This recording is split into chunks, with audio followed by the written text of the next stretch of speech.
Hello students, welcome to Johntech digital online platform. जैसा कि आप सबको पता है, जॉनटेक टीम ने आपके लिए एक नया प्रोग्राम लॉन्च किया है, BCTQ। आज हम इस प्रोग्राम के अंडर कंट्रोल सिस्टम के प्रीवियस ईयर क्वेश्चन डिस्कस करेंगे। ओके, स्टार्ट करते हैं। क्वेश्चन नंबर 1,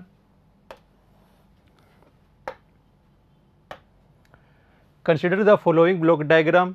ठीक है, आपको यहाँ पे 4 ब्लॉक डायग्राम दे रखे हैं आपको, और आपको क्या करना है, इनके लिए ट्रांसफ़र फंक्शन निकालना है। ठीक है, और उनको क्या करना है, मैच करना है कि किन दो ब्लॉक डायग्राम के लिए ट्रांसफ़र फंक्शन क्या आ रहे हैं, सेम आ रहे हैं। ठीक है, तो हम पहले समझ लेते हैं कि किसी ब्लॉक डायग्राम का ट्रांसफ़र फंक्शन कैसे निकलता है। ओके,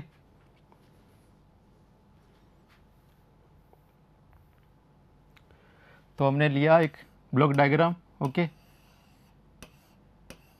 ये हमारा क्या होता है, इनपुट। ओके, और ये होता है हमारा GS, फॉरवर्ड पाथ।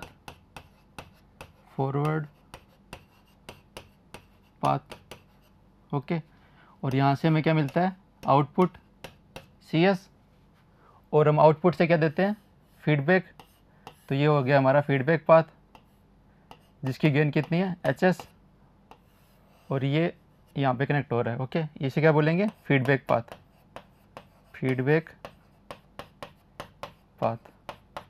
ओके, अब क्या होता है, हम जो ये फीडबैक दे रहे हैं वो क्या हो सकता है, पॉजिटिव भी हो सकता है और नेगेटिव भी हो सकता है। ओके, पॉजिटिव फीडबैक भी होती है और नेगेटिव फीडबैक भी होती है।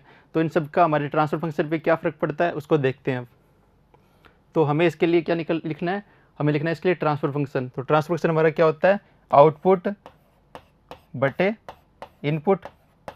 तो हमारा आउटपुट यहाँ पे क्या है, CS, और हमारा यहाँ पे इनपुट क्या है, इसको मान लिया मैंने क्या है, RS। ओके, ये है हमारा इनपुट सिग्नल। तो हमें लिखना है ट्रांसफ़र फंक्शन।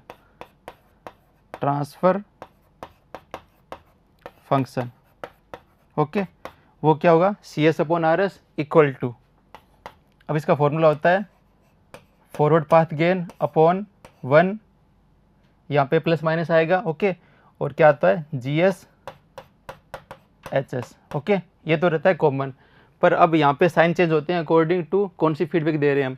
जैसे यहाँ पे हम पॉजिटिव है, मतलब हम दे रहे हैं पॉजिटिव फीडबैक। अगर नेगेटिव है तो मतलब हम दे रहे हैं इसमें नेगेटिव फीडबैक। अगर हम पॉजिटिव फीडबैक दे रहे हैं तो यहाँ पे क्या आएगा, नेगेटिव, और अगर हम क्या नेगेटिव फीडबैक दे रहे हैं तो यहाँ पे क्या आएगा, पॉजिटिव। ओके, तो ये होता है हमारा transfer function of control system. तो आपको ये याद रखना है कि अगर हम पॉजिटिव फीडबैक दे रहे हैं तो नीचे वाले में क्या आएगा, नेगेटिव आएगा, और अगर हम नेगेटिव फीडबैक दे रहे हैं तो नीचे वाले में क्या आएगा, पॉजिटिव आएगा। ठीक है, तो ऐसे हम निकालते हैं किसी ब्लॉक डायग्राम का ट्रांसफ़र फंक्शन। ठीक है, अब हमारा क्वेश्चन देखते हैं हम।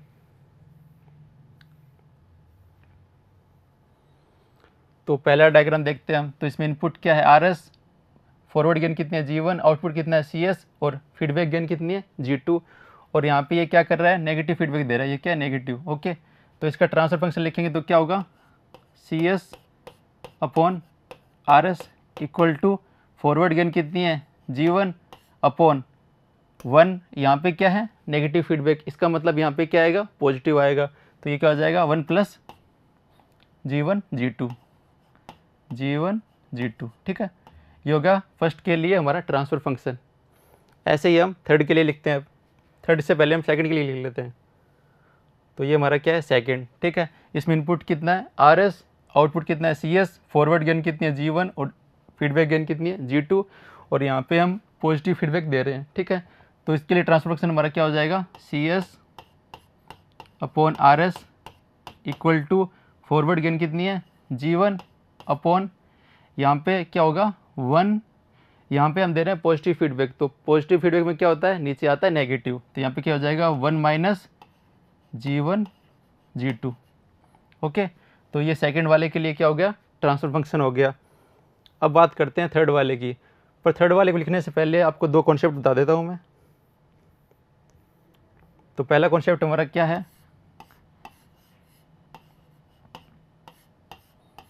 अगर 2 ब्लॉक क्या हो, सीरीज में हो। ठीक है, तो हम इसको कैसे लिख सकते हैं,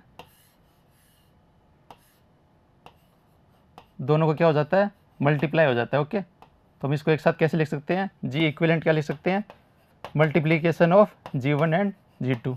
ओके, तो सीरीज़ में क्या होता है, ब्लॉक का आपस में मल्टीप्लाई हो जाती है उनकी गेन। ओके, और अगर ये दोनों क्या होते हैं, पैरेलल में होते हैं, तो हम क्या करते हैं, इनको पैरेलल में कनेक्ट कर देते हैं।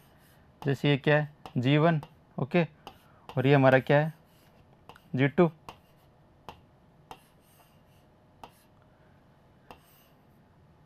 ओके, ये इनपुट हो गया, आउटपुट हो गया, ये क्या हो गया, आउटपुट यहाँ से, ठीक है, इनपुट मान लो इसको, और ये क्या मान लो, आउटपुट।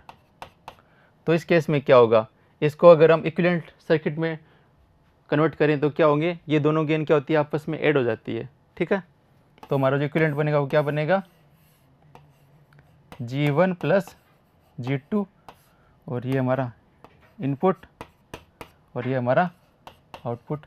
ओके, तो आपको क्या याद रखना है, अगर दो ब्लॉक क्या हो, पैरेलल में हो तो वो दोनों क्या हो जाते हैं, ऐड हो जाते हैं, और अगर सीरीज़ में हो तो उन दोनों का मल्टीप्लाई हो जाता है, ठीक है, आपको ये याद रखना है।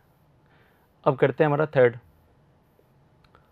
तो थर्ड ब्लॉक डायग्राम में हमें क्या दे रखा है एक तो ये ब्लॉक डायग्राम हो गया, इसको तो आप सॉल्व कर सकते हो।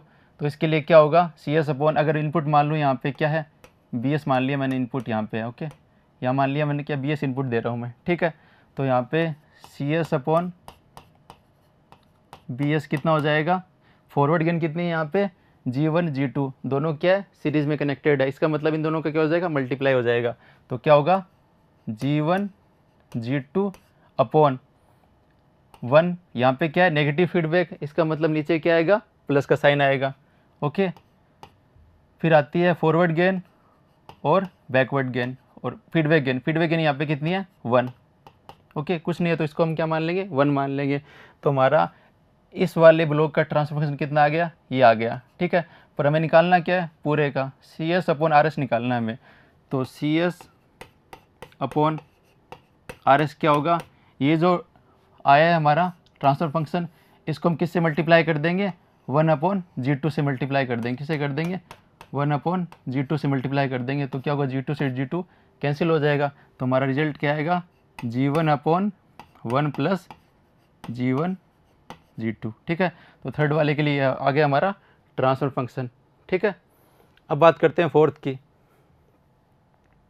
तो ये हमारा फोर्थ डायग्राम है। इसमें अगर हम इतने पार्ट के लिए लिखिए हम ट्रांसफर फंक्शन कितना होगा, इसको मान लिया मैंने पहले की तरह क्या, BS। ओके, तो CS अपॉन BS क्या हो जाएगा, G1 G2 अपॉन 1।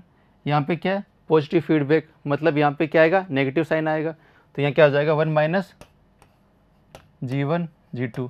पर हमें निकालना क्या है, ये हमारा आउटपुट है और ये हमारा इनपुट है। तो हमें निकालना है ट्रांसफर फंक्शन, वो क्या होता है, आउटपुट बटे इनपुट। तो हमें CS अपॉन RS निकालना है, ठीक है। तो हमने क्या किया, इतने, अब इसको अगर मैं ड्रॉ करना चाहूँ तो कैसे कर दूंगा, ये हमारा क्या है, G2, ओके। और इसके आगे जो हमारा ब्लॉक है उसको हमने कैलकुलेट कर लिया, वो कितना है, G1 G2 upon 1 minus G1 G2, ये क्या है, CS, और ये क्या है, RS। तो इस ब्लॉक को मैं ऐसे रिप्रेजेंट कर सकता हूँ, क्योंकि ये क्या है, नहीं ये क्या है, 1/G2, इसकी वैल्यू क्या है, 1/G2, ओके। और इस वाले ब्लॉक के लिए हमने ट्रांसफर फंक्शन निकाल चुके हैं, वो हमारा क्या था, G1 G2 upon 1 minus G1 G2, okay. और ये ब्लॉक आपस में क्या है, सीरीज में कनेक्टेड है, इसका मतलब इन दोनों का आपस में क्या हो जाएगा, मल्टीप्लाई हो जाएगा। और जब मल्टीप्लाई करेंगे तो ये वाला 1/G2 से क्या होगा, मल्टीप्लाई होगा, तो आपका G2 से G2 क्या हो जाएगा, कैंसिल हो जाएगा। तो आपका CS अपॉन RS क्या आएगा, G1/1 माइनस G1 G2। तो इस वाले ब्लॉक डायग्राम के लिए हमारा ट्रांसफर फंक्शन आ गया। तो हमने चारों के लिए क्या निकाल लिया, ट्रांसफर फंक्शन निकाल लिया। फर्स्ट के लिए तो हमारा ट्रांसफर फंक्शन क्या आया, ये आया, ओके। सेकंड के लिए ये आया, थर्ड के लिए ये आया, और फोर्थ के लिए ये आया, ठीक है। अब हम क्वेश्चन पढ़ते आगे। हमें पूछा क्या है, हमें पूछा है कि which of this block diagram can be reduced to transfer function this, okay. तो आपको कहा गया है कि इनमें से कौन से ब्लॉक डायग्राम के लिए आपने जब ट्रांसफर फंक्शन निकाला तो ये वाला आया, ओके। क्या आया, G1/1 minus G1 G2, okay. तो कहाँ पे आ रहा है, तो ये आ रहा है एक तो सेकंड वाले के लिए, ओके। सेकंड वाले में आ रहा है G1/1 माइनस G1 G2, वही हमें चाहिए। और एक कहाँ पे आ रहा है, फोर्थ वाले के लिए, फोर्थ वाले में क्या आ रहा है, C S upon R S क्या आ रहा है, G1 upon 1 minus G1 G2। तो हमारा आंसर क्या हो जाएगा 2 और 4। ओके, तो आप किस पे टिक करोगे, ऑप्शन बी पे, 2 and 4 is the right answer. ठीक है, तो ये था हमारा क्वेश्चन 1। अब चलते हैं क्वेश्चन नंबर 2 पे। तो ये हमारा क्वेश्चन नंबर 2। ओके, तो ये क्या कह रहा है, a lead compensator used for a close loop controller has the following transfer function. तो हमें क्या दे रखा है यहाँ पे, क्लोज लूप कंट्रोलर का क्या दे रखा है, ट्रांसफर फंक्शन दे रखा है हमें, किसका, लीड कंपनसेटर का। ठीक है, ये हमें दे रखा है क्लोज लूप का transfer function for a lead compensator. तो आपको पूछा है कि यहाँ पे ए है, ये एस अपॉन ए और एस अपॉन बी, इन दोनों में क्या रिलेशन होगा। ठीक है, तो आपसे क्या पूछा है, ए और बी में आपको रिलेशन एस्टेब्लिश करना है। ओके, तो हमें सबसे पहले पता होना चाहिए कि लीड कंपनसेटर के लिए क्या इक्वेशन होती है और लेग के लिए क्या होती है। तो दोनों पढ़ लेते हैं। ओके, एक होता है लीड कंपनसेटर और एक होता है leg compensator, leg compensator. Okay, सबसे पहले बात आती है कि कंपनसेटर क्या होता है। तो कंपनसेटर क्या करता है, सिस्टम की स्टेबिलिटी को इम्प्रूव करता है। ठीक है, और ये दो तरह के होते हैं, लीड कंपनसेटर और लेग कंपनसेटर, और एक तीसरा होता है लीड लेग कंपनसेटर। इन दोनों को क्या करते हैं, कंबाइन करते हैं। ठीक है, तो पहले बात करते हैं लीड की। तो ये क्या करता है, ट्रांजिएंट स्टेबिलिटी को इम्प्रूव करता है, ट्रांजिएंट स्टेबिलिटी इम्प्रूव। लीड हमारा ट्रांजिएंट स्टेबिलिटी को क्या करता है, इम्प्रूव करता है। और लेग हमारा क्या करता है, स्टेडी स्टेट स्टेबिलिटी को, स्टेडी स्टेट स्टेबिलिटी को क्या करता है, इम्प्रूव करता है। ओके, तो इससे पहला क्वेश्चन क्या बन जाता है कि leg compensator used for transient stability, steady state stability. तो आपको किस पे टिक करना है, ट्रांजिएंट स्टेबिलिटी। ओके, पहला क्वेश्चन तो इससे बन गया। सेकंड, अब बात आती है इनके ट्रांसफर फंक्शन की। तो अगर ट्रांसफर फंक्शन देखें हम, तो लेग के लिए क्या होता है, 1 plus S T upon 1 plus alpha S T. Okay, ये होता है इसके लिए ट्रांसफर फंक्शन, और अल्फा की वैल्यू होती है लेस देन 1। तो ये हो गया हमारा लीड कंपनसेटर का ट्रांसफर फंक्शन। अगर बात करें लेग कंपनसेटर की, तो इसका ट्रांसफर फंक्शन होता है हमारा 1 plus beta S T upon 1 plus S T. Okay, और बीटा की वैल्यू क्या होती है, ग्रेटर देन 1 होती है। ठीक है, तो आपको ये इन दोनों के लिए ट्रांसफर फंक्शन याद रखना है, और आपको याद रखना है कि अल्फा की वैल्यू क्या होती है, लेस देन 1 होती है, और बीटा की वैल्यू क्या होती है, ग्रेटर देन 1 होती है। ठीक है, तो ये हमारा लेग हो गया, और ये हमारा क्या हो गया, ये हमारा लीड हो गया, और ये क्या हो गया, हमारा लेग कंपनसेटर। ठीक है, तो अब चलते हैं क्वेश्चन पे। तो क्वेश्चन में दे रखा है लीड कंपनसेटर। ठीक है, तो लीड के लिए ट्रांसफर फंक्शन क्या पड़ा था, T S equal to 1 plus S T upon 1 plus alpha S T. Okay, तो ये वाला ट्रांसफर फंक्शन और ये वाला ट्रांसफर फंक्शन, इन दोनों को क्या कर देंगे, हम कंपेयर कर देंगे। ठीक है, अगर हम कंपेयर करेंगे तो हम क्या देखते हैं कि यहाँ से टी की वैल्यू क्या आएगी, टी इक्वल टू 1 अपॉन ए। ठीक है, टी को मैंने इससे कंपेयर किया तो टी की वैल्यू क्या आ गई, 1 अपॉन ए। ऐसे ही अल्फा टी की वैल्यू क्या आ जाएगी, नीचे वाले पार्ट को कंपेयर करेंगे तो अल्फा टी इक्वल टू क्या आ गया, 1 अपॉन बी। और टी की वैल्यू में पता है यहाँ पे क्या है, 1 अपॉन ए। ठीक है, तो यहाँ से हम क्या लिख सकते हैं, alpha into 1 upon A equal to 1 upon B, और यहाँ से हम क्या लिख देंगे, alpha equal to A upon B. ठीक है, तो यहाँ से हमारी अल्फा की वैल्यू आ गई ए अपॉन बी, और हमें पता है कि लीड कंपनसेटर में अल्फा की वैल्यू क्या होती है, लेस देन 1 होती है। तो यहाँ पे क्या करेंगे, लेस देन 1, तो यहाँ से क्या आ गया, ए लेस देन बी। तो ए और बी में हमारा क्या होगा, ये रिलेशन होगा। तो ये किस वाले ऑप्शन में है, ये ऑप्शन ए में है। ओके, इस ट्रांसफर फंक्शन के लिए और बी में क्या रिलेशन होगा, ए लेस देन बी होगा। ओके, तो ये हो गया हमारा सेकंड क्वेश्चन। अब चलते हैं नेक्स्ट क्वेश्चन पे।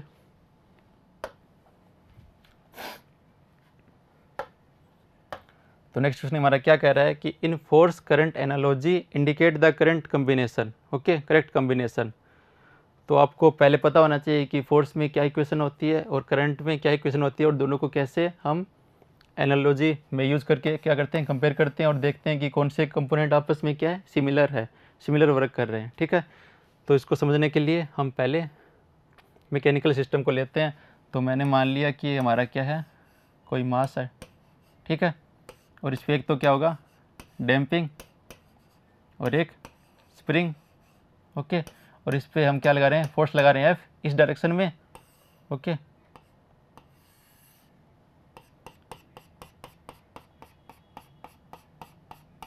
तो क्या होता है, फोर्स इस डायरेक्शन में लगेगा, मतलब ये क्या कर रहा है, इसको मास को इधर मूव कर रहा है, तो एफ इक्वल टू क्या हो जाएगा, एक तो हो जाएगा हमारे जो मास पे जो फोर्स लगेगा वो क्या होता है M D square X upon D T square, okay. Second, damping factor के कारण इस पर क्या लगेगा, फोर्स लगेगा इस डायरेक्शन में, तो वो क्या होता है B D X upon D T. Third, spring भी क्या होगी, इसको इधर खींचेंगे तब ये क्या होगी ओपन होगी, फिर बाद में क्या होगी आप वापस उसी पोजीशन में आने की कोशिश करेगी, खुलेगी, फिर इस पर फोर्स किस डायरेक्शन में लगेगा, इस डायरेक्शन में लगेगा, ये वापस क्या होना चाहेगी, सिकुड़ना चाहेगी, तो वो क्या होगा के एक्स, ठीक है। जो हम आउटर फोर्स लगा रहे हैं वो क्या होता है अपोजिट डायरेक्शन टू द जो इस मास पे डैम्पिंग फैक्टर और स्प्रिंग के कारण जो हमारा इस पर फोर्स लग रहा है, ठीक है। तो हम बैलेंस करने के लिए एफ को किसको इक्वल कर देंगे, इन तीनों फोर्स के इक्वल कर देंगे, तो ये होती है मैकेनिकल सिस्टम के लिए फोर्स की इक्वेशन, ठीक है। तो हमने एक इक्वेशन तो निकाल ली, अब हमें किसकी इक्वेशन चाहिए, करंट की चाहिए। तो करंट की इक्वेशन के लिए हम क्या करेंगे, हम मान लेंगे कि हमारा कोई पैरेलल सर्किट है आर एल और सी, ओके, रेजिस्टेंस, इंडक्टेंस और कैपेसिटेंस, और वो किससे कनेक्टेड है, एक करंट सोर्स आई से, ओके। तो आई से क्या इसमें करंट फ्लो हो रहा है, ठीक है, ठीक है, इन तीनों में क्या होगा करंट फ्लो होगा। तो हम इसको क्या करते हैं, ये क्या है देखो चारों के लिए क्या है कॉमन नोड है, तो मैंने मान लिया इसकी वोल्टेज कितनी है V, ओके। तो आपको पता ही है कि करंट क्या होता है, incoming current equal to outgoing current, तो यहाँ पे क्या टोटल आई करंट आ रहा है वो क्या हो रहा है, इसमें फ्लो हो रहा है, इसमें फ्लो हो रहा है, इसमें फ्लो हो रहा है, तो इन तीनों का करंट क्या होगा इस आई के इक्वल होगा, ठीक है। तो अगर इसको मैं मानूँ आई आर, इसको मैं मानूँ आई एल और इसको मानूँ मैं आई सी, तो क्या होगा I equal to I R I L और आई सी, यही तो होगा। तो आई आर कितना हो जाएगा, इस ब्रांच में करंट कितना होगा, हमें क्या दे रखी है वोल्टेज दे रखी है और हमें रेजिस्टेंस पता है, तो करंट की वैल्यू क्या होती है वी अपॉन आर, तो आई आर की वैल्यू आ गई V upon R. Second, inductor की बात करें तो हमें पता है जैसे ये कोई इंडक्टर है, ठीक है, इसमें आई करंट फ्लो हो रहा है, तो वोल्टेज क्या होती है V equal to L D I upon D T, ये क्वेश्चन आप जानते हो। अगर मैं यहाँ से क्या करना चाहूँ आई की वैल्यू कैलकुलेट करना चाहूँ तो वो क्या आ जाएगी V upon L D T का इंटीग्रेशन, ऐसे भी लिखा जा सकता है इसको, आई इक्वल टू क्या आ जाएगा V upon L D T, okay. तो लिख दो यहाँ पे ये क्या हो जाएगा integration of V L D T, okay. और थर्ड हमारा क्या है आई सी, तो आपने पढ़ा है कि ये मान लो कोई कैपेसिटर है, ठीक है, और इसकी क्रॉस वोल्टेज कितनी है वी है, आई करंट फ्लो हो रहा है और इसकी कैपेसिटेंस कितनी है सी है, तो हमारी जो करंट होती है वो क्या होती है C D V upon D T. ये फॉर्मूला और ये फॉर्मूला आपने सर्किट में पढ़ा हुआ है कि वोल्टेज क्रॉस इंडक्टर कितना होता है L D I upon D T और करंट अक्रॉस कैपेसिटर कितना होता है I equal to C D V by D T, ठीक है। तो हमें क्या लिखना है करंट को लिखना है, तो इसके क्रॉस वोल्टेज कितनी होगी, जो वोल्टेज यहाँ पे है तो क्या लिख देंगे हम C D V upon D T, okay. तो ये हमारी करंट की क्या बन गई इक्वेशन बन गई, ओके। अब हमें इन दोनों को क्या करना है कंपेयर करना है, तो यहाँ पे क्या है डी स्क्वायर की टर्म में है तो इसको भी हमें डी स्क्वायर की टर्म में कन्वर्ट करना पड़ेगा। तो हम क्या जानते हैं v इक्वल टू क्या होता है D phi upon D T, जब फ्लक्स में चेंज होता है तब क्या होती है वोल्टेज इंड्यूस्ड होती है फैराडेज लॉ, ठीक है। तो हम क्या करेंगे इस इक्वेशन में पुट कर देंगे, तो क्या करेंगे आई इक्वल टू क्या हो जाएगा हमारा v की जगह हम क्या लिख देंगे D phi upon D T, ठीक है। तो मैं सबसे पहले ये टर्म लिख रहा हूँ सबसे पहले, ठीक है। तो यहाँ पे अगर v की जगह D phi by D T करेंगे तो क्या हो जाएगा I equal to C D square phi upon D T square, यही तो बनेगा, ठीक है। अब मैं ये इक्वेशन लिख रहा हूँ, तो ये क्या बनेगी 1/r, और v की जगह मैंने क्या कर दिया d∅/dt। ओके, अब ये इक्वेशन लिख रहा हूँ, तो इसमें 1/L को मैंने बाहर ले लिया। अगर v की जगह मैं रखूँगा d∅/dt, तो dt से dt कैंसिल आउट हो जाएगा, और d∅ का इंटीग्रेशन क्या हो जाएगा फाई, तो यहाँ क्या आएगा फाई। ठीक है, ये हो गई हमारी सेकंड इक्वेशन। ये किस फॉर्म में है, करंट की फॉर्म में है, और ऊपर वाली हमारी क्या थी, फोर्स की फॉर्म में थी। अब अगर हम एनालॉजी का यूज़ करें और इन दोनों को कंपेयर करें, तो हम क्या देख रहे हैं यहाँ से कि फोर्स किसके इक्विवेलेंट है, करंट के। तो फोर्स को हम कह सकते हैं कि ये करंट के इक्विवेलेंट है। ओके, और अगर मास की बात करें तो मास किसके इक्विवेलेंट है, कैपेसिटेंस के। ये दोनों आपस में क्या है, इक्विवेलेंट है। ठीक है, और हमारा डैम्पिंग फैक्टर क्या है, 1/r के रेजिस्टेंस के इक्विवेलेंट है। ओके, ऐसे हमारा स्प्रिंग कांस्टेंट क्या है, 1/इंडक्टेंस के क्या है, इक्विवेलेंट है। ओके, तो हमने फोर्स करंट एनालॉजी से ये कंक्लूजन निकाला, फोर्स करंट एनालॉजी से हमने क्या कंक्लूजन निकाला कि फोर्स क्या होता है, करंट के एनालोगस होता है, और मास क्या होता है, कैपेसिटेंस के एनालोगस होता है, और डैम्पिंग फैक्टर किसके होता है, 1/r के एनालोगस होता है, और स्प्रिंग कांस्टेंट किसके होता है, 1/L के होता है। ठीक है, अब क्वेश्चन पढ़ते हैं हमारा। तो क्वेश्चन में मैं दे रखा है पहला पॉइंट कि current is analogous to force. तो ये सही है, अभी पढ़ा हमने कि फोर्स क्या होता है, करंट के एनालोगस होता है, वैसे ही क्या होगा, करंट क्या होगा, फोर्स के एनालोगस होगा। ठीक है, सेकंड क्या कह रहा है, capacitance is the analogous to displacement. तो ये क्या कह रहा है, गलत कह रहा है, क्योंकि अभी मैंने देखा था कि जो मास होता है ना, वो होता है कैपेसिटेंस के एनालोगस। ठीक है, तो हमारा सेकंड स्टेटमेंट क्या है, गलत है। तो हमारा आंसर क्या हो जाएगा कि पहला सही है, दूसरा गलत है। ओके, तो हमारा सी आंसर क्या हो जाएगा, सही हो जाएगा। ओके, अब चलते हैं नेक्स्ट क्वेश्चन पे।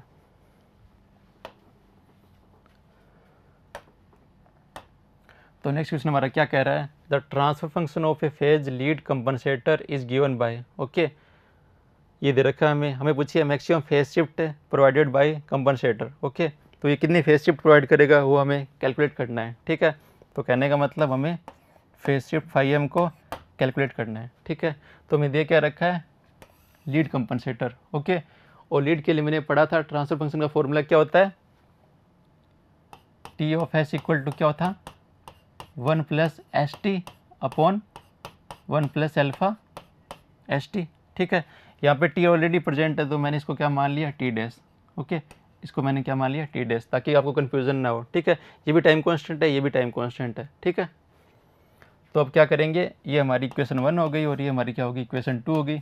इन दोनों को आपस में कंपेयर करेंगे।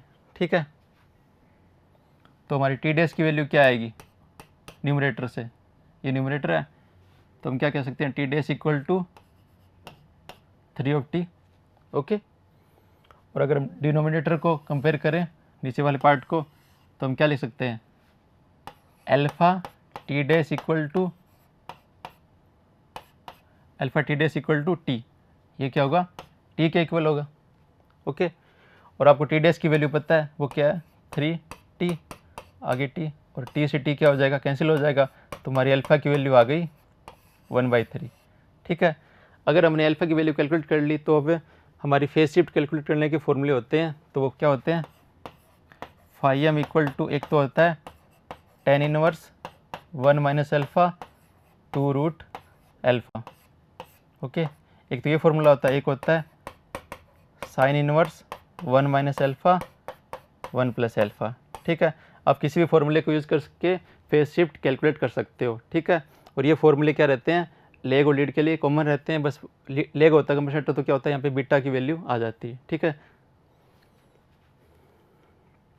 तो अगर इस फॉर्मूले में पुट करें हम वैल्यू, तो क्या हो जाएगा, tan इनवर्स, ठीक है, ये क्या होगा, 1 - 1/3, अल्फ़ा की वैल्यू क्या है, 1/3 अपॉन 2 1/3 का रूट। ओके, तो ये क्या हो जाएगा, ये बन जाएगा। ओके, 1 - 3 और 2 × 1/3 का रूट, तो 1 का रूट क्या होता है, 1 होता है, और 3 का क्या हो जाएगा, √3 हो जाएगा। ठीक है, तो इसको आगे सॉल्व करें, तो ये क्या आएगा, tan इनवर्स 1 में से 1/3 गया, तो कितना बचा, 2/3, और यहाँ से क्या आ गया, 2/3, √3। ओके, तो 2 से 2 कैंसिल हो जाएगा, √3 से 3 को अगर हम डिवाइड करेंगे तो क्या आएगा, √3 बचेगा। तो ये क्या आ गया, tan inverse 1/√3।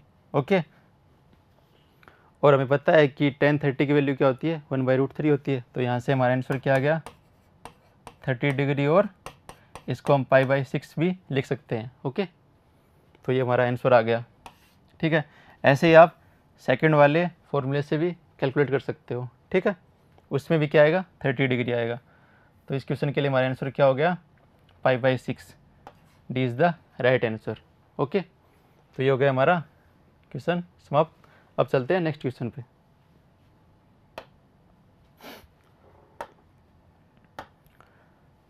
A single flow graph is shown in the given figure. The number of forward path m, number of individual loop p. Okay, तो आपको ये क्या कह रहा है कि आपको नंबर ऑफ फॉरवर्ड पाथ कितने हैं, m है, और इंडिविजुअल लूप कितनी है, p है। तो आपको इस डायग्राम में बतानी है कि कितने फॉरवर्ड पाथ है और कितनी इंडिविजुअल लूप बन रही है। ओके, तो फॉरवर्ड पाथ क्या होता है, जो इनपुट को आउटपुट, इनपुट से स्टार्ट होता है और आउटपुट तक जाता है, और उसमें कोई भी पॉइंट क्या होता है, रिपीट नहीं होता है। ठीक है, एक पॉइंट एक बार ही आएगा उस पाथ के अंदर। तो अगर हम यहाँ से देखें तो एक पाथ तो हमारा क्या बन रहा है,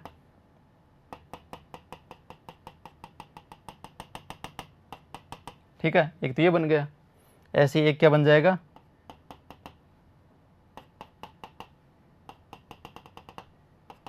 एक ये बन गया, एक तो हमारा ये बन गया। ठीक है, एक हमारा ये बन गया, 2 बन गए।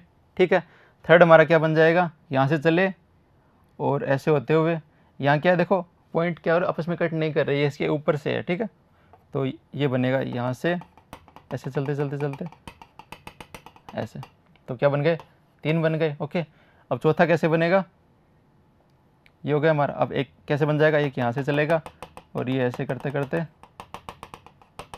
तो ये हमारा चौथा बन गया।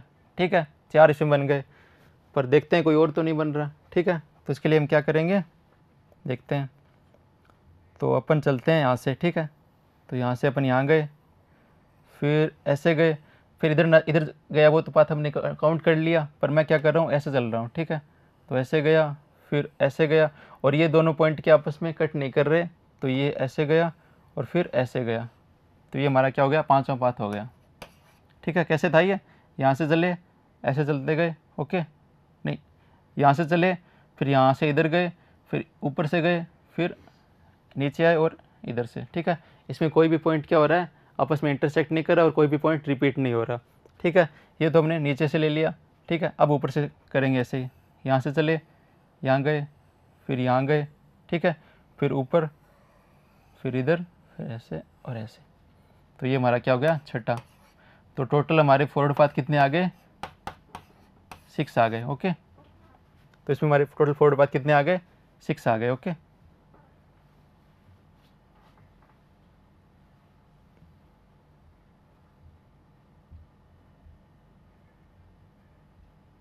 अब हमें देखनी है कि इसमें कितनी इंडिविजुअल लूप बन रही है। ओके, तो अब देखते हैं इसमें कितनी इंडिविजुअल लूप बन रही है। ठीक है, तो एक लूप तो क्या बन रही है, ये वाली,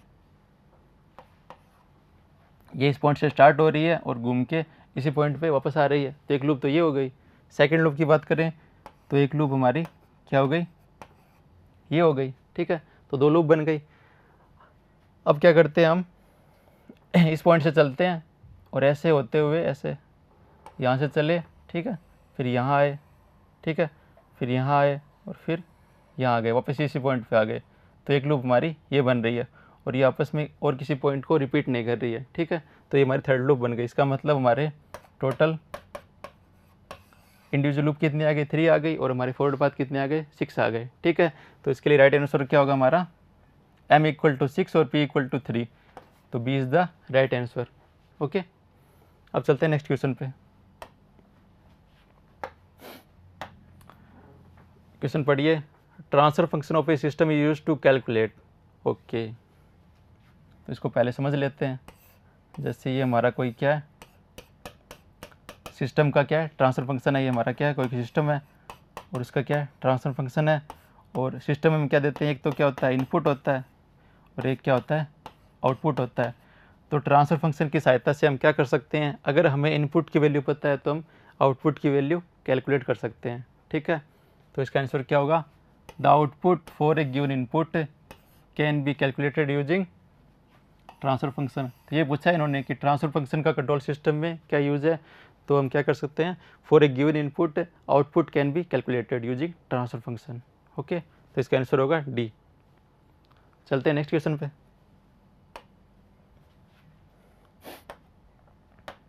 तो इसमें हमें क्या करना है, for the feedback system shown in figure which of the one of the following expresses the input output relation for overall system. Okay, तो हमें यहाँ पे C/R मतलब कोई ट्रांसफर फंक्शन कैलकुलेट करना है, ट्रांसफर फंक्शन। ओके, तो जब ऐसे ब्लॉक डायग्राम होते हैं ना जो काफ़ी बड़े हो जाते हैं जैसे, तो उनके लिए हम क्या यूज़ करते हैं, single flow graph technique use करते हैं।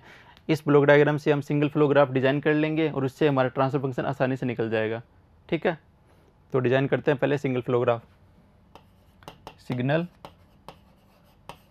फ्लो ग्राफ डिज़ाइन करते हैं इस वाले ब्लॉक डायग्राम से। ओके, तो वो कैसे करते हैं, एक उसमें क्या होता है इनपुट, तो हमारा क्या है यहाँ पे R, और एक हमारा क्या होगा आउटपुट। ठीक है, वो हमारा क्या है C। अब हम क्या देखते हैं, एक तो ये समिंग पॉइंट है, इसको मैंने मान लिया ये पॉइंट हो गया, ये किसको रिप्रेजेंट कर रहा है, समिंग पॉइंट को। और एक ये क्या, एक ये वाला पॉइंट है, इसको मैंने मान लिया ये वाला पॉइंट। और इन दोनों पॉइंट के बीच में क्या है, हमारे 3 ब्लॉक लगे हुए हैं। ठीक है, तो पहले ब्लॉक की बात करें तो ये क्या है फॉरवर्ड ब्लॉक। ठीक है, तो ये क्या आ जाएगा, इसकी डायरेक्शन क्या होगी, इधर की तरफ जी।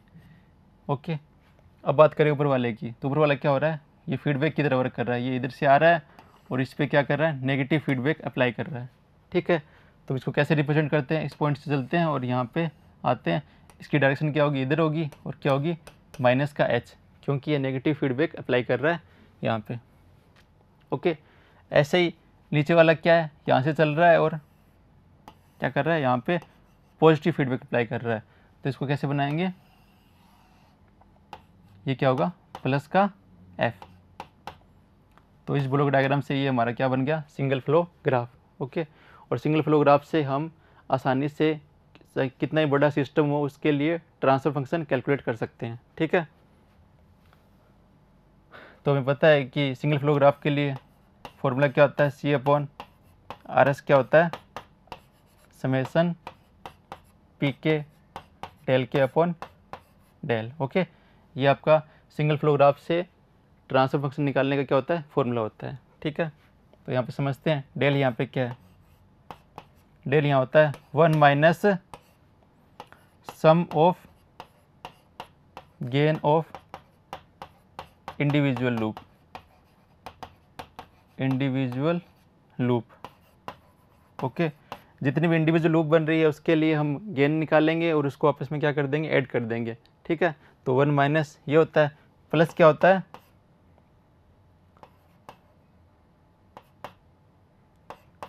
टू नॉन टचिंग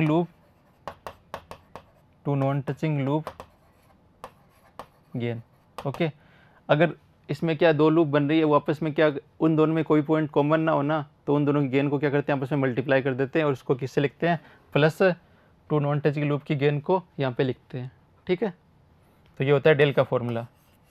ऊपर यहाँ पे क्या है, PK रिप्रेजेंट कर रहा है पाथ को। ठीक है, उसमें कितने पाथ बन रहे हैं, मतलब इनपुट से आउटपुट तक हम कैसे पहुंच रहे हैं, एक पाथ के द्वारा पहुंच रहे हैं, एक से ज़्यादा से पहुंच रहे हैं। जैसे हमने लास्ट क्वेश्चन किया था उसमें क्या थे, 6 पाथ बन रहे थे। ठीक है, तो वहाँ पे क्या होते, P1 P2 P3 P4 P5 P6। Okay, तो 6 बनते हैं वहाँ पे पाथ। ठीक है, और डेल के क्या है, वो जो पाथ है ना उसके लिए हमें डेल की वैल्यू कैलकुलेट करनी है। ठीक है, और जब डेल 1 की वैल्यू कैलकुलेट करेंगे तो हमें उन लूप को कंसिडर नहीं कर रहा जो उस पाथ से क्या हो, टच कर रही हो। ठीक है, इसका मतलब ये होता है कि ये जो पाथ है ना P1 है जैसे, तो डेल 1 में क्या होगा, हम इंडिविजुअल लूप जो लिखते हैं ना उसमें वो लूप कंसिडर नहीं करेंगे जो उस पाथ से टच कर रही है, उसका कोई भी पॉइंट उस पाथ से क्या हो, टच कर रहा हो, उसको हम कंसिडर नहीं करते। ठीक है, तो ये है हमारा सिंगल फ्लो ग्राफ। ठीक है, तो इसके लिए हमें क्या लिखना है, ट्रांसफर फंक्शन लिखना है। तो कैसे लिखेंगे, सी अपॉन आर लिखना है हमें इसके लिए, ठीक है। तो सबसे पहले बात करते हैं हमारे पाथ की, फॉरवर्ड पाथ, ठीक है। तो ये क्या है, एक ही तो है बस, ये वाला पाथ है जिसकी डायरेक्शन क्या इधर है, मतलब ये इनपुट से आउटपुट की तरफ जा रहा है, ठीक है। तो क्या हो जाएगा जी, ओके। फिर लिखते हैं डेल वन की वैल्यू। तो डेल वन में क्या होता है 1 माइनस, ऐसी कौन सी लूप है जो इससे टच नहीं कर रही, पर आप देखोगे कि यहाँ पे एक तो ये लूप बन रही है और एक ये लूप बन रही है, और दोनों क्या हो रही है, इस वाले पाथ से टच कर रही है। तो 1 माइनस 0, डेल वन की वैल्यू क्या हो जाएगी 1 हो जाएगी, ठीक है। और अगर ये टच नहीं कर रही होती तो क्या होता है 1 माइनस, इस लूप की क्या लिख लेते हम यहाँ पे गेन लिख लेते, ठीक है। पर ये दोनों टच कर रही है, इसका मतलब हम ये वैल्यू नहीं लिखेंगे, तो डेल वन की वैल्यू क्या होगी 1 माइनस 0, ठीक है। ये तो वैल्यू आ गई ऊपर वाले पार्ट की, ठीक है। अब नीचे क्या है डेल, तो डेल में क्या करते हैं 1 माइनस, अब हम इंडिविजुअल लूप है उनकी क्या लिखते हैं गेन लिखते हैं। तो यहाँ पे एक लूप तो क्या है ये वाली, तो इसकी गेन कितनी होगी जी और माइनस एच, मतलब माइनस का जी एच, ओके। और एक लूप कौन सी है ये वाली, इसकी गेन कितनी होगी जी और एफ, ठीक है। तो क्या हो जाएगी प्लस का जी एफ, ओके। तो इस वाले ट्रांसफर फंक्शन के लिए हमने क्या निकाल लिया सिग्नल फ्लो के लिए जी अपॉन 1 माइनस, ये आ गया इसका ट्रांसफ़र फंक्शन, ठीक है। इसको अगर आगे सोल्व करेंगे तो ऊपर क्या आएगा जी, नीचे क्या आएगा, ये माइनस माइनस क्या हो जाएगा प्लस, तो 1 प्लस जी एच, और ये प्लस माइनस क्या हो जाएगा माइनस, ठीक है। तो हमारी ये जो ब्लॉक डायग्राम है इसके लिए हमने सिंगल फ्लो ग्राफ का यूज़ करके ट्रांसफर फंक्शन निकाल लिया आसानी से। वो क्या है हमारा G upon 1 plus G H minus G F.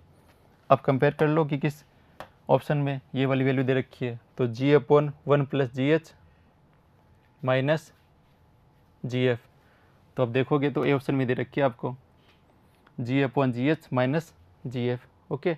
तो हमारा इसके लिए ए आंसर सही होगा, ओके। तो चलते हैं हम नेक्स्ट क्वेश्चन पे।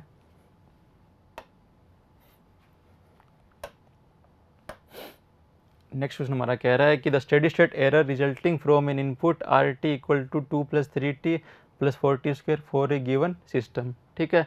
तो आपको इनपुट क्या दे रखा है, 3 फंक्शन दे रखे हैं आपको, ठीक है। तो इसे आप बोलते हैं यूनिट स्टेप, ये क्या होता है रैंप सिग्नल, ओके। और ये क्या होता है पैराबोलिक सिग्नल। आपको 3 सिग्नल दे रखे हैं और आपका ये क्या है ट्रांसफर फंक्शन है 10 upon S square plus S plus 4। तो इसके लिए आपको क्या निकालनी है स्टेडी स्टेट एरर निकालनी है, ठीक है। तो पहले हम स्टेडी स्टेट एरर को पढ़ लेते हैं कि ये कैसे निकलती है किसी ट्रांसफर फंक्शन के लिए, ओके। तो अगर हम बात करें स्टेडी स्टेट एरर की, स्टेडी स्टेट एरर, ओके, इसको रिप्रेजेंट करते हैं ई एस एस, ओके। उसकी वैल्यू क्या होती है limit S tends to 0 S R S upon 1 plus G S H S, okay. इसके लिए ये फॉर्मूला होता है जहाँ पे आर एस क्या है हमारा इनपुट, ओके। और ये हमारा क्या है ओपन लूप ट्रांसफर फंक्शन बोल दो इसे, वरना क्या बोलोगे ये हो गया फॉरवर्ड गेन और ये क्या हो गया फीडबैक, ओके। ये होता है हमारा स्टेडी स्टेट एरर का फॉर्मूला, ठीक है। अब अगर हम बात करें कि एरर कांस्टेंट की बात कर लेते हैं पहले। तो एरर कांस्टेंट कौन से होते हैं, एक तो होता है केपी क्या होता है limit S tends to 0, okay, G S H S, इसे बोलते हैं position error constant, position error constant, okay. Second होता है केवी, वो क्या होता है limit S tends to 0 S G S H S, okay. इसे क्या बोलते हैं वेलोसिटी एरर कांस्टेंट, ठीक है। थर्ड हमारा क्या होता है के ए, ये क्या होता है लिमिट एस टेंस टू 0, ये होता है एस स्क्वायर GS HS, इसे हम क्या बोलते हैं, acceleration error constant, acceleration error constant. Okay, अब बात आती है कि एक तो होता है टाइप और एक होता है ऑर्डर, इन दोनों में क्या डिफरेंस है। ओके, तो टाइप क्या होते हैं, number of poles at origin, ये होती है टाइप की डेफिनेशन। तो अब इससे क्या समझे, number of poles at origin. तो हमने मान लिया कोई ट्रांसफर फंक्शन है हमारा, क्या है 1/1 प्लस एस, 1/1 प्लस एस और 1 प्लस 2 प्लस एस। ठीक है, ये हमारा क्या है, ट्रांसफर फंक्शन है। तो यहाँ पे आप क्या देखोगे कि यहाँ पे अगर ऐसे लिख सकते हैं एस की पावर 0, ओके, क्योंकि यहाँ पे क्या था 1 था, तो उसको एस की पावर 0 से हम लिख सकते हैं। तो यहाँ पे क्या होगा, इसका टाइप कितना होगा, इसकी टाइप की बात करें तो वो क्या हो 0, क्योंकि यहाँ पे कोई भी पोल नहीं है जो ओरिजिन पे हो। ओरिजिन पे मतलब उसकी वैल्यू क्या होनी चाहिए, 0 होनी चाहिए। आपको पता ही है, ऊपर वाला न्यूमरेटर की से क्या निकालते हैं अपन 0, और नीचे वाले डिनोमिनेटर से निकालते हैं क्या, पोल्स। ठीक है, किसी ट्रांसफर फंक्शन में ऊपर वाला पार्ट से हम क्या निकालते हैं 0, और नीचे वाले पार्ट से क्या निकालते हैं, पोल्स। ठीक है, तो यहाँ पे एस है नहीं यहाँ पे, ठीक है, एक भी एस नहीं है। ठीक है, तो इसका मतलब यहाँ पे कोई पोल ओरिजिन पे एग्जिस्ट नहीं कर रहे, इसका मतलब ये क्या हो गया, टाइप 0 सिस्टम हो गया। और अगर यही वाला हमारा ट्रांसफर फंक्शन होता है s इंटू एस प्लस 1 और s प्लस 2, तो यहाँ पे क्या है, s की पावर 1, मतलब एक है s जो ओरिजिन पे है, क्योंकि यहाँ से वैल्यू क्या आ जाएगी, s की 0 आ जाएगी, तो इसका टाइप क्या होगा 1। ओके, तो आपको ट्रांसफर फंक्शन में s की जितनी पावर होगी ना, सिंपल s की, s के साथ कुछ नहीं होना चाहिए, सिंपल s की जो पावर होगी ना, वो क्या होता है उस सिस्टम के लिए टाइप। ओके, अगर यहाँ पे एस स्क्वायर होता है टाइप 2 हो जाता है, S3 होता है तो टाइप 3 हो जाता। ठीक है, ये तो बात होगी कि टाइप ऑफ द सिस्टम की टाइप कैसे निकालते हैं। ठीक है, तो टाइप निकालते हैं कि number of poles at origin. Okay, S की पावर कितनी है, वही उसका क्या होगा, टाइप नंबर होगा। सेकेंड हमारी होती है ऑर्डर। तो किसी इक्वेशन का ऑर्डर कैसे निकालते हैं, उसके लिए हम यूज़ करते हैं characteristic equation, characteristic equation. Okay, तो वो हमारी क्या होती है 1 plus GS HS equal to 0। ठीक है, इस इक्वेशन में पुट करते हैं हम और उससे निकालते हैं। ठीक है, तो मान लो इसके लिए हमें निकालनी है पावर कितनी है, कितनी उसकी, और उसका ऑर्डर कितना होगा। ठीक है, तो हम क्या करेंगे 1 प्लस 1 अपॉन ये क्या है s प्लस 1 और s प्लस 2 इक्वल टू इसको 0 पुट कर देंगे। ठीक है, तो यहाँ से क्या आएगा s square plus 3s plus 3। ठीक है, ये इक्वेशन बनेगी यहाँ से, और s की पावर जो मैक्सिमम पावर होती है ना, वो इसका क्या होता है ऑर्डर। तो यहाँ पे मैक्सिमम पावर कितनी आ रही है s की 2, तो इसका ऑर्डर कितना होगा 2। ठीक है, और अगर मैं इस फंक्शन के लिए निकाले तो इसमें क्या आएगी, maximum power s s s 3 बार है, तो s की क्यूब आएगी, तो इसका ऑर्डर कितना हो जाएगा 3। इसका ऑर्डर हो जाएगा 3 जब इसको इस इक्वेशन में इसकी वैल्यू पुट करेंगे। या आप ऐसे भी देख सकते हो कि s की जो मैक्सिमम पावर बन रही है ना, जितनी s की पावर बन रही है वो इसका क्या होता है ऑर्डर होता है। और जो s क्या होता है सिंगल हैंडेडली रिप्रेजेंट यहाँ पे एग्जिस्ट करता है। जैसे s की पावर 0 है, इसकी पावर 0 मतलब वहाँ पे कोई s नहीं है। ठीक है, 1 है वहाँ पे, तो s की पावर 0 हो जाएगी। और अगर s1 है, s की पावर 1 है या स्क्वायर s क्यूब है, तो वो उसको क्या रिप्रेजेंट करता है, उसका टाइप नंबर, उसका टाइप कितना होगा। ठीक है, तो हमने पढ़ लिया कि टाइप क्या होता है, ऑर्डर क्या होता है। टाइप तो simple number of poles at origin, जो नंबर ऑफ पोल होंगे जो ओरिजिन पे होंगे वो क्या है टाइप। और ऑर्डर क्या होता है, उसमें एक्स की मैक्सिमम पावर कितनी बन रही है वो उसका क्या होता है ऑर्डर होता है। ठीक है, तो हमने ये पढ़ लिया। अब बात करते हैं हम टाइप 0 सिस्टम की। ओके, टाइप 0 तो हम मान सकते हैं क्या, s प्लस T1 मान लिया मैंने और s प्लस T2। ठीक है, ये क्या है टाइप 0।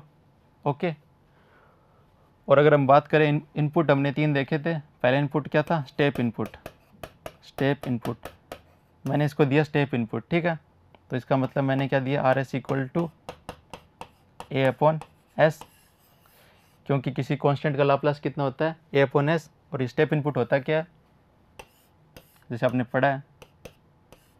ओके, तो ये क्या होता है ut, ये xt और ये t, ये क्या होता है स्टेप सिग्नल। अगर इसको लिखना हो तो क्या लिखते हैं xt इक्वल टू ut और इसका मैग्नीट्यूड कितना है 1। ठीक है, तो अगर एक्सेस लिखेंगे तो क्या लिखेंगे 1/s, ये होता है हमारा स्टेप इनपुट। ठीक है, तो मैंने यहाँ पे इसका 1 की जगह मैग्नीट्यूड क्या ले लिया, यहाँ पे a ले लिया मैंने, तो ये क्या हो जाएगा a/s, तो वो ये पर हो रहा है यहाँ पे। ठीक है, तो हमारा क्या है टाइप 0 है और स्टेप इनपुट है। ठीक है, इसके लिए हमें क्या निकालनी है एरर निकालनी है। ठीक है, स्टेडी स्टेट एरर वो क्या थी ES equal to limit s tends to 0। Okay, तो निकालो s। अब यहाँ से RS की वैल्यू क्या है a/s, हमने जो अभी ऊपर फॉर्मूला लिखा था ना उसमें वैल्यू पुट कर रहे हैं हम। क्या था हमारा formula ESS equal to limit s tends to 0 SRS upon 1 plus GSHS। ठीक है, इसमें हम क्या कर रहे हैं वैल्यू पुट कर रहे हैं।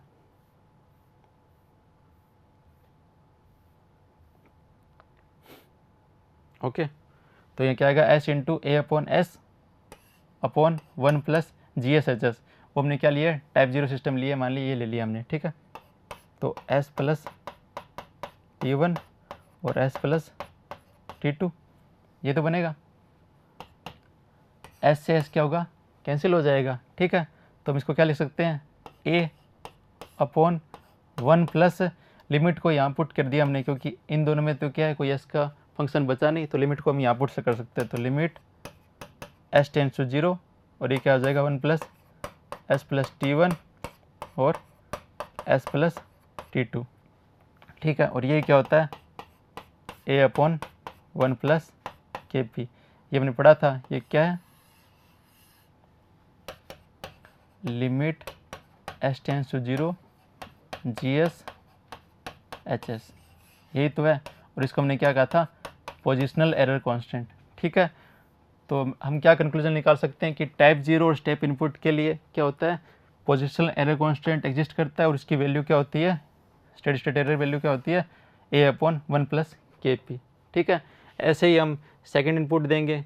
ठीक है, क्या देंगे रैंप इनपुट देंगे, तो इसमें इसकी वैल्यू क्या होगी, ये सब हमें एक टेबल बनती है, उस टेबल को पढ़ लेते हैं, उससे आपको सारे कॉन्सेप्ट क्लियर हो जाएंगे। तो इससे एक क्वेश्चन कंफर्म आता है आपके एग्जाम में, तो इस टेबल से आपके सारे कॉन्सेप्ट क्लियर हो जाएंगे कि क्या क्या होते हैं। ठीक है, तो एक तो होता है हमारा स्टेप इनपुट, एक होता है हमारा रैंप इनपुट, और एक होता है हमारा पैराबोलिक इनपुट। ओके, स्टेप तो हमने पढ़ लिया कौन सा होता है ये वाला। ओके, रैंप क्या होता है ये वाला t। ओके, और एक पैराबोलिक क्या होता है ऐसे t²। ओके, ये होता है पैराबोलिक। तो हम क्या करते हैं टाइप 0 के लिए पढ़ लेते हैं, और टाइप 1 के लिए और टाइप 2 के लिए। ये क्या है टाइप 0 के लिए और ये क्या है टाइप 1 के लिए। तो हमने अभी देखा कि हमने जब स्टेप इनपुट दिया और टाइप 0 सिस्टम था तो उसके लिए kp एग्जिस्ट कर रहा था। ठीक है, और हमारी जो ESS की वैल्यू क्या थी वो क्या ही थी a/1 प्लस kp।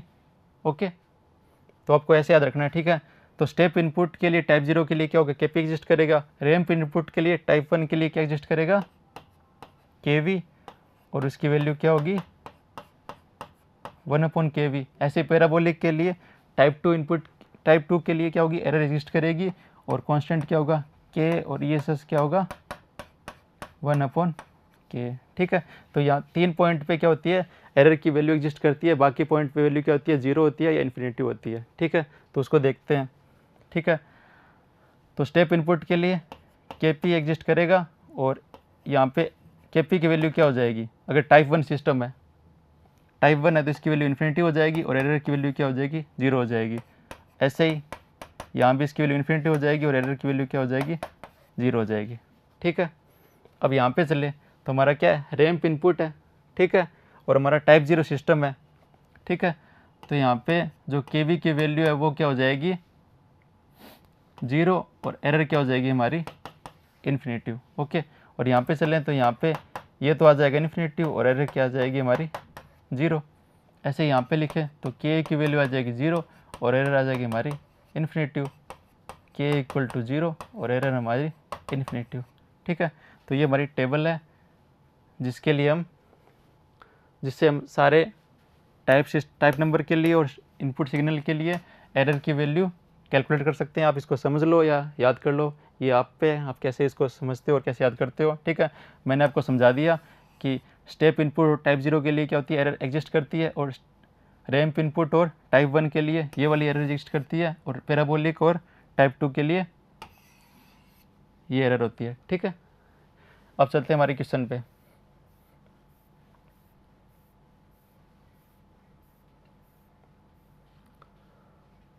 तो हमारे क्वेश्चन में क्या है, हमें 3 इनपुट दे रखे हैं। ठीक है, और ये हमारा क्या है, एस की पावर क्या है 2 है, मतलब 2 पोल ओरिजिन पे एग्जिस्ट कर रहे हैं। ठीक है, इसका मतलब ये क्या है, टाइप 2 सिस्टम।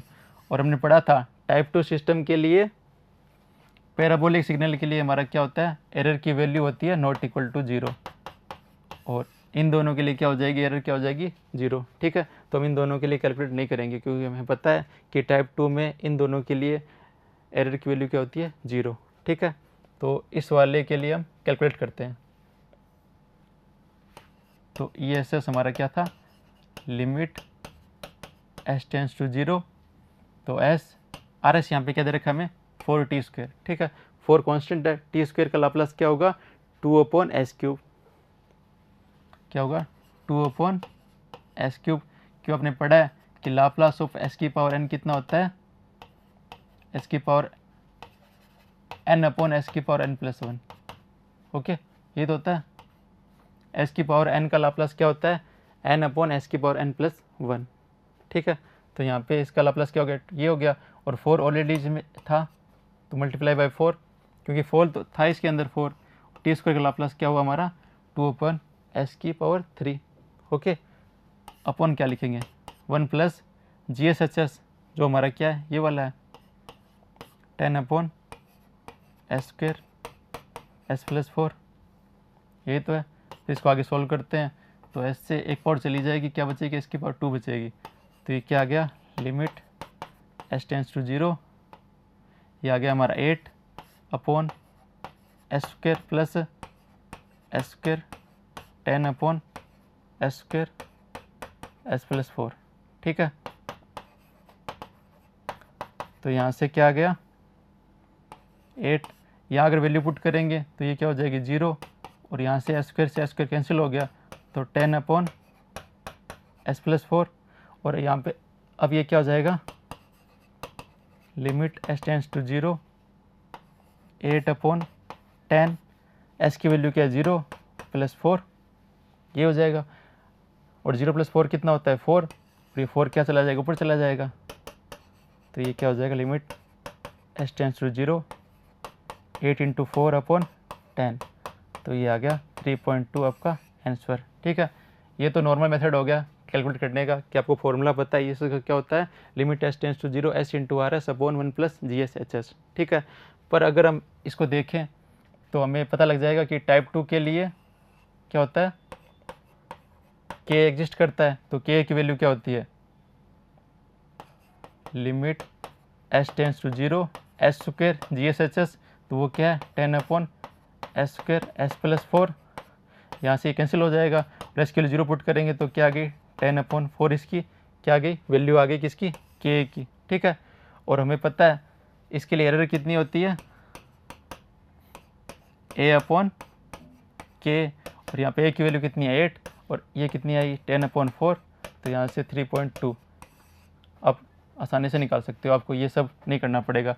अगर आपने प्रैक्टिस अच्छी की है तो आप डायरेक्ट k की वैल्यू निकालोगे और उसको एरर के फॉर्म में पुट करोगे और आपका आंसर आ जाएगा। ठीक है, तो आप देख लेना, आपको ऐसे सॉल्व कर सकते हो और ऐसे भी सॉल्व कर सकते हो। ठीक है, तो ये हो गया हमारा ये क्वेश्चन, और ऐसा क्वेश्चन आपके एग्जाम में कंफर्म आएगा। ठीक है, इनपुट आपको स्टेप दे सकता है, रैम दे सकता है और पैराबोलिक दे सकता है। यहाँ पे टाइप 0 का क्वेश्चन भी आ सकता है, 1 का भी आ सकता है और 2 का भी आ सकता है। एक क्वेश्चन इस पार्ट से कंफर्म बनता है आपके एग्जाम, कंफर्म। ओके, चलते हैं नेक्स्ट क्वेश्चन पे। तो नेक्स्ट क्वेश्चन हमारा क्या कह रहा है कि टाइप 0 सिस्टम हैज़, अभी हमने पढ़ा था कि टाइप नंबर क्या होता है कि number of poles at the origin, ठीक है। यहाँ पे क्या है टाइप 0 मतलब s की पावर 0, इसका मतलब कोई भी पोल ओरिजिन पे नहीं होगा, तो इसका आंसर क्या होगा, no pole at origin. Okay, चलते हैं नेक्स्ट क्वेश्चन पे। तो क्वेश्चन क्या है हमारा, the close loop transfer function of a control system is given by CS/RS equal to 1/1 plus S for input RT equal to sin t steady state value of CT। Okay, तो इसमें क्या आपको transfer function दे रखा है, ठीक है, input दे रखा है, आपको आउटपुट की वैल्यू निकालनी है, ठीक है। तो इसको समझते हैं, ये क्या फ्रीक्वेंसी डोमेन में,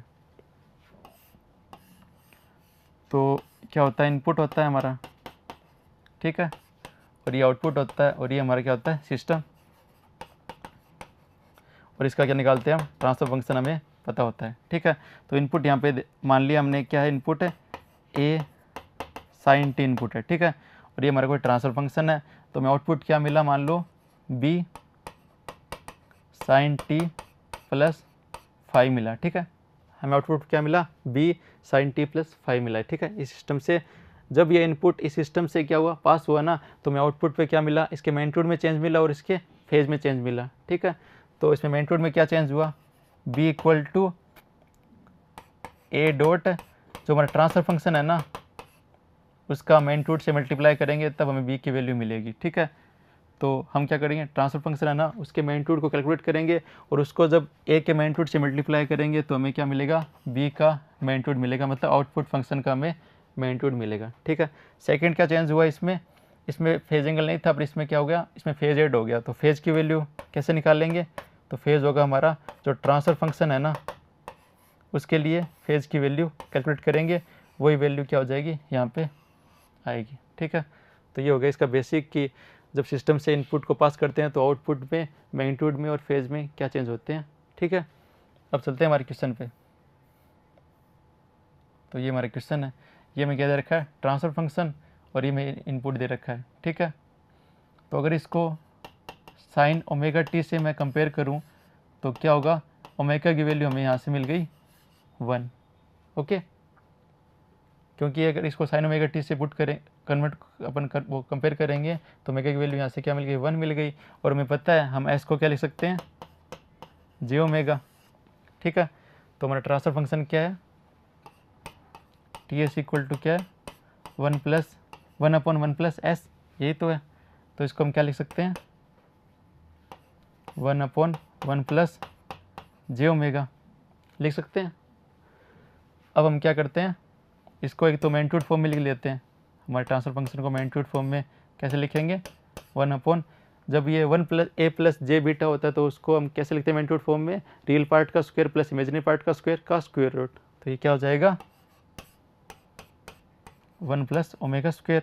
और अगर हमें इसे एंगल फॉर्म में लिखना हो तो वो क्या लिखेंगे, tan inverse imaginary part upon real part, और ये क्या है नीचे, ऊपर जाएगा तो क्या हो जाएगा माइनस, तो minus tan inverse omega by 1, ठीक है। तो हमने इसको मैग्नीट्यूड फॉर्म में लिख लिया और एंगल फॉर्म में लिख लिया, और हमें जो इनपुट दे रखा है साइन टी, यहाँ से हमने ओमेगा की वैल्यू निकाल ली कि वो क्या है, 1 है, ठीक है।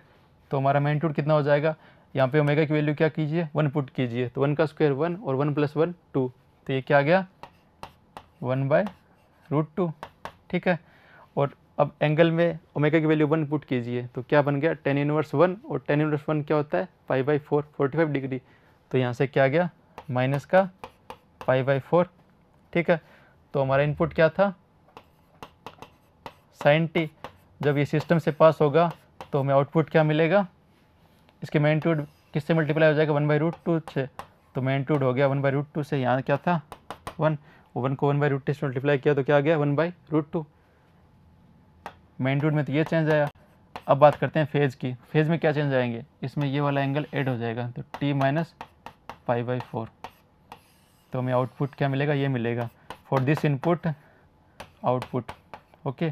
और ये हमारा क्या है, सिस्टम। तो ऑप्शन देख लीजिए आप, कौन सा मैच हो रहा है, option D, 1/√2 sin t minus π/4। Okay, चलते हैं नेक्स्ट क्वेश्चन पे। तो नेक्स्ट क्वेश्चन हमारा क्या कह रहा है, settling time of A second order system for a damping ratio and frequency is given bye. ठीक है, तो आपको सेटलिंग टाइम का फॉर्मूला पूछा in terms of damping ratio zeta और फ्रीक्वेंसी क्या होती है ओमेगा एन। इन दोनों के टर्म में हमें क्या निकलना है, सेटलिंग टाइम का फॉर्मूला पूछा है। ठीक है, तो हम क्या करते हैं, सारे जो इंपॉर्टेंट टाइम होते हैं ना उन सब का फॉर्मूला देख लेते हैं। सारे जो इंपॉर्टेंट हम टाइम कैलकुलेट करते हैं टाइम डोमेन में फॉर कंट्रोल सिस्टम, उन सब के फॉर्मूले देख लेते हैं। तो हमारा क्या सिग्नल कंट्रोल सिस्टम में क्या होती है, ये ऊपर जाता है फिर धीरे धीरे क्या होता है, ख़त्म हो जाता है। ठीक है, तो और ये मैक्सिमम वैल्यू ये मान लिया हमने क्या है 1 है। ओके, ये मान लेते हैं हम 1 है। ठीक है, यहाँ पे इसका मैग्नीट्यूड कितना है 1 है, और इसको हम क्या कहते हैं MP पीक ओवरशूट, और यहाँ वैल्यू मान ली मैंने क्या है 0.5। तो सिग्नल जब 0.5 वैल्यू तक पहुँचता है तो उससे हम किससे रिप्रेजेंट करते हैं, डिले टाइम से, और अगर 1 तक पहुँचता है तो उसे रिप्रेजेंट करते हैं हम राइज टाइम से। ठीक है, और पीक वैल्यू तक पहुँचता है उसे हम रिप्रेजेंट करते हैं पीक टाइम से, और यहाँ पे क्या हो रहा है सेटल हो रहा है तो इसे हम रिप्रेजेंट करते हैं सेटलिंग टाइम से TS। ओके, और यहाँ पे इन दोनों में जो डिफरेंस है ना तो हम इसे बोलते हैं टॉलरेंस बैंड, और यहाँ पे हम लेते हैं 2% और 3%। उन दोनों के लिए टाइम कांस्टेंट की वैल्यू देखते हैं, सेटलिंग टाइम की वैल्यू अलग अलग होती है। ठीक है, तो ये इसका सिंपल डायग्राम हो गया, TD TR TP और TS। इन चारों के फॉर्मूले देख लेते हैं कि डिले टाइम क्या होता है, राइज टाइम क्या होता है, पीक टाइम क्या होता है और सेटलिंग टाइम क्या होता है। ठीक है, तो आपसे यहाँ पूछा गया सेटलिंग टाइम का फॉर्मूला, पर एग्जाम में आपसे डिले टाइम का फॉर्मूला पूछ सकता है, राइज टाइम का पूछ सकता है, पीक टाइम का पूछ सकता है। ठीक है, तो सबसे पहले बात करते हैं डिले टाइम का फॉर्मूला, इसे बोलते हैं डिले टाइम। इसका फॉर्मूला क्या होता है 1 + 0.7 zeta upon omega N. Okay, second, ये होता है डिले टाइम का फॉर्मूला। फिर बात करते हैं राइज टाइम का फॉर्मूला, तो ये क्या होता है pi minus theta open omega D. Omega D यहाँ पे क्या है डैम्प्ड फ्रीक्वेंसी, जिसका फॉर्मूला होता है omega D equal to omega N 1 - zeta square. Okay, और थीटा की वैल्यू यहाँ होती है tan inverse zeta upon 1 - zeta square का रूट। ओके, तो ये हो गया हमारा राइज टाइम, ये हो गया डिले टाइम। फिर क्या था हमारा पीक टाइम, तो पीक टाइम होता है हमारा n pi upon omega D, जहाँ पे n क्या है हमारा ओवरशूट एंड अंडरशूट। अब ओवरशूट क्या होता है, अंडरशूट क्या होता है, उसको हम डायग्राम से समझते हैं। तो ये हमारा डायग्राम है। ठीक है, तो जो ऊपर होता है ना उसे बोलते हैं हम ओवरशूट, जो नीचे पीक बनता है उसे बोलते हैं हम अंडरशूट। ठीक है,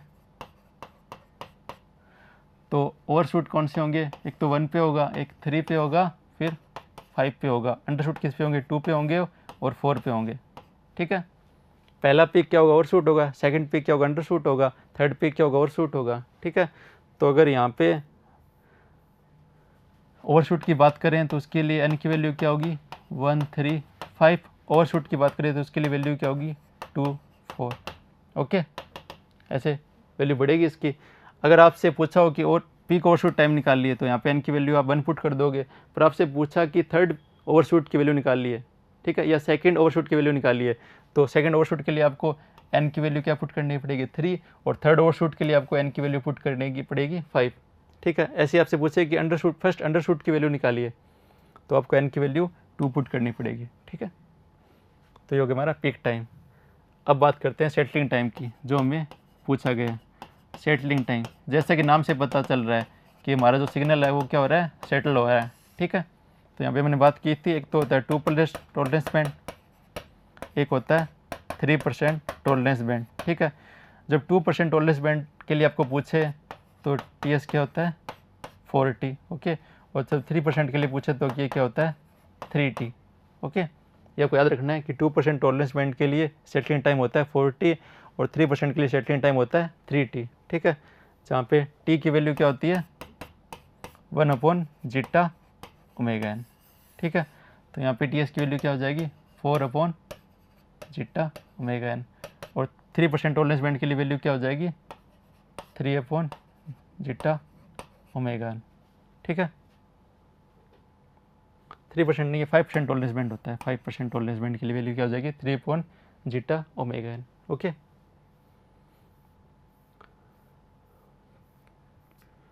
तो ऑप्शन मैच कर लीजिए अब। Settling time for a second order system, ठीक है, कितना होगा 4/जीटा ओमेगा n, ठीक है। अगर आपको दे नहीं रखा हो कि 2% टॉलरेंस बैंड है या 5% टॉलरेंस बैंड है, तो हमेशा क्या कंसिडर करोगे 2% टॉलरेंस बैंड के लिए पूछ रहा है। अगर मेंशन नहीं है तो हमेशा 2% के लिए निकालते हैं, वो क्या होता है 44/जीटा ओमेगा n, ठीक है। अब क्वेश्चन पढ़ते हैं। A unity feedback with the open loop transfer function of 20/s into s+1 is excited by a step input signal. How much time will be required for the response to settle within 2% of final desired value? Okay. तो question में आपको दे रखा है एक तो transfer function, ठीक है, type 1। Second हमें क्या कर रहा है, इनपुट हमारा क्या है स्टेप इनपुट है, ओके।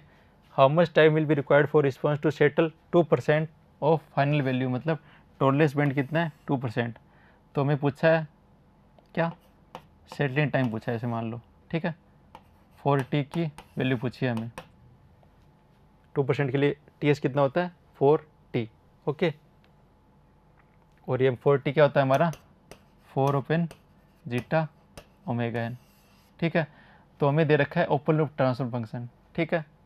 तो यहाँ से हम क्या करेंगे, हम करेक्टरिस्टिक इक्वेशन लिख लेंगे। करेक्टरिस्टिक इक्वेशन वो हमारी क्या थी 1 + GS HS = 0।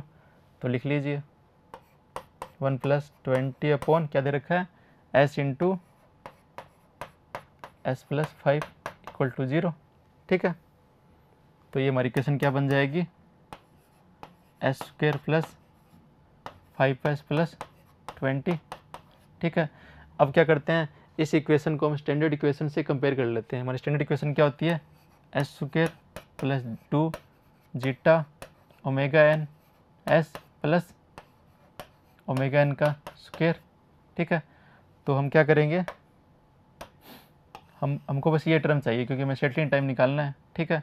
तो 2जीटा ओमेगा n यहाँ से क्या आ गया 2जीटा ओमेगा n यहाँ से क्या आ गया 5, तो जीटा ओमेगा n क्या आ गया 5/2, ओके। और हमें निकालना है सेटलिंग टाइम, वो क्या होता है 4/जीटा ओमेगा n। तो हमारा ts क्या होता है 4t = 4/जीटा ओमेगा n, और हमें जीटा ओमेगा n की वैल्यू मिल गई, वो क्या है 5/2। तो 2 क्या चला जाएगा ऊपर चला जाएगा, तो ये क्या आ गई 8/5, और इसको भाग दे के देखो तो क्या आएगा 1.6 सेकेंड, ओके। तो हमारा सेटलिंग टाइम आ गया 1.6 सेकेंड। तो हमारा राइट आंसर क्या हो जाएगा ऑप्शन बी 1.6 सेकेंड, ओके। अब नेक्स्ट क्वेश्चन हमारा क्या कह रहा है, if A system is critically damped and the gain is increase the system, okay. तो आपको पता है जो डैम्पिंग होती है वो क्या होती है इन्वर्सली प्रोपोर्शनल होती है सिस्टम की गेन के, ठीक है। तो जीटा इन्वर्सली प्रोपोर्शनल होता है गेन के, और यहाँ पे क्या कह रहा है कि हम गेन की वैल्यू क्या कर रहे हैं इंक्रीज़ कर रहे हैं, तो जीटा की वैल्यू क्या होगी डिक्रीज़ होगी, और जीटा की वैल्यू डिक्रीज़ होगी मतलब अंडर डैम्प्ड सिस्टम हो जाएगा हमारा, तो सिस्टम बिकम अंडर डैम्प्ड। तो इसका बी आंसर क्या होगा सही होगा, ओके।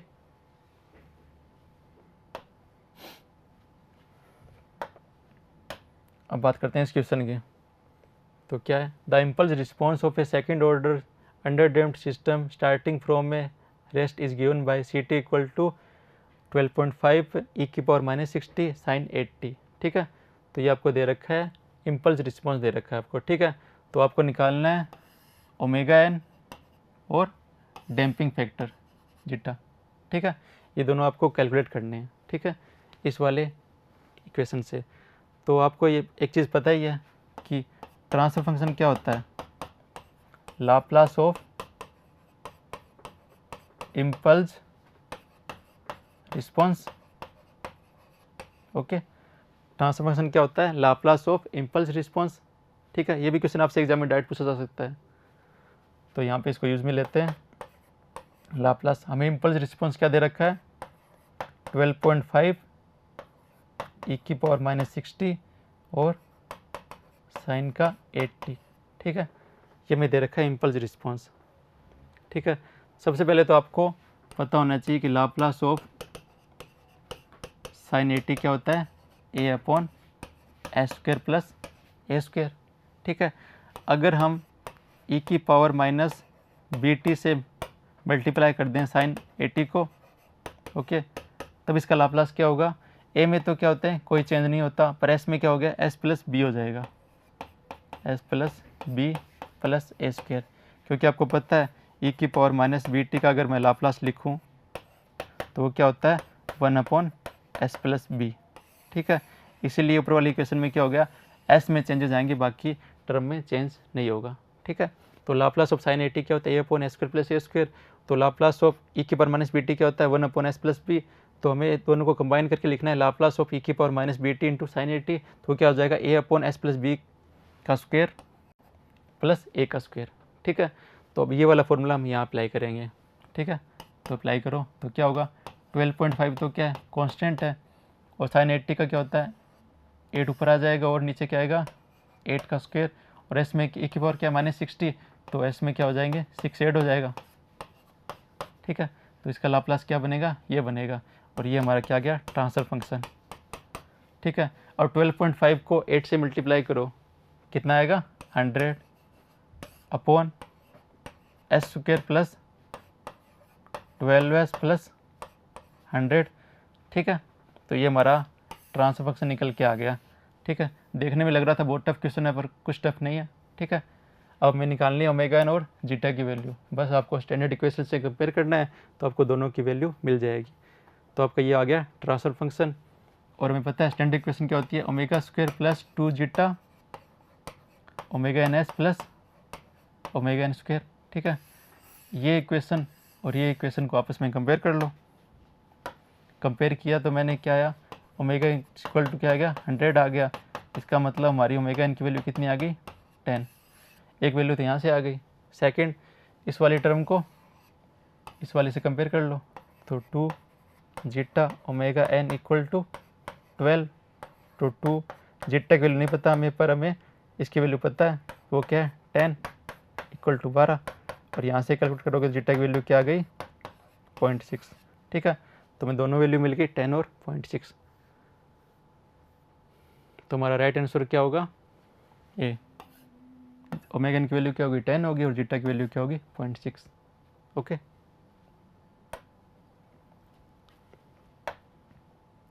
नेक्स्ट क्वेश्चन हमारा क्या कह रहा है कि the unit step response of a system starting from the rest is given bye. Okay, तो यहाँ पे आपको यूनिट स्टेप रिस्पॉन्स दे रखा है। ठीक है, वो क्या है, ये है। ओके, आपको ट्रांसफर फंक्शन निकालना है। ठीक है, बहुत ईजी क्वेश्चन है ये। तो आपको पता है कि ट्रांसफर फंक्शन क्या होता है, लाप्लास ऑफ इम्पल्स रिस्पॉन्स, ये तो होता है ट्रांसफर फंक्शन, होता है लाप्लास ऑफ इम्पल्स रिस्पॉन्स। और हमें दे क्या रखा है, स्टेप रिस्पॉन्स। तो पहले हमें उससे इम्पल्स रिस्पॉन्स निकालना पड़ेगा। तो इम्पल्स रिस्पॉन्स क्या होता है, इम्पल्स रिस्पॉन्स क्या होता है, d/dt ऑफ स्टेप रिस्पॉन्स। जो हमें स्टेप रिस्पॉन्स दे रखा है उसका क्या करेंगे, डिफरेंशिएशन कर देंगे, तो हमें इम्पल्स रिस्पॉन्स मिल जाएगा। और उसका क्या करेंगे, लाप्लास इन्वर्स कर देंगे, तो हमें क्या उसका क्या करेंगे, लाप्लास लेंगे, तो हमें क्या मिल जाएगा, ट्रांसफर फंक्शन मिल जाएगा। ओके, तो हमें स्टेप रिस्पॉन्स क्या दे रखा है, 1 - e⁻²t। ओके, तो d/dt 1 - e⁻²t ये हमें दे रखा है। तो 1 क्या है, कांस्टेंट है, और कांस्टेंट का डिफरेंशिएशन क्या होता है, 0, माइनस e⁻²t का डिफरेंशिएशन क्या होगा, -2 e⁻²t, यही तो होगा। और माइनस माइनस क्या हो जाएंगे, प्लस हो जाएंगे, तो e⁻²t, ये हमारा क्या आ गया, इम्पल्स रिस्पॉन्स आ गया। ठीक है, ये हमारा क्या आ गया, इम्पल्स रिस्पॉन्स। अब हमें निकालना है ट्रांसफर फंक्शन। तो ट्रांसफर फंक्शन कैसे निकलेगा, हम ये जो वैल्यू है इसका क्या ले लेंगे, लाप्लास ले लेंगे। ठीक है, तो 2 तो कांस्टेंट है, e⁻²2 का लाप्लास क्या होगा, 1/s+2। तो ये हमारा आ गया ट्रांसफर फंक्शन 2/s+2। तो हमारा बी आंसर क्या होगा, सही होगा इस क्वेश्चन के लिए। ठीक है, थैंक यू।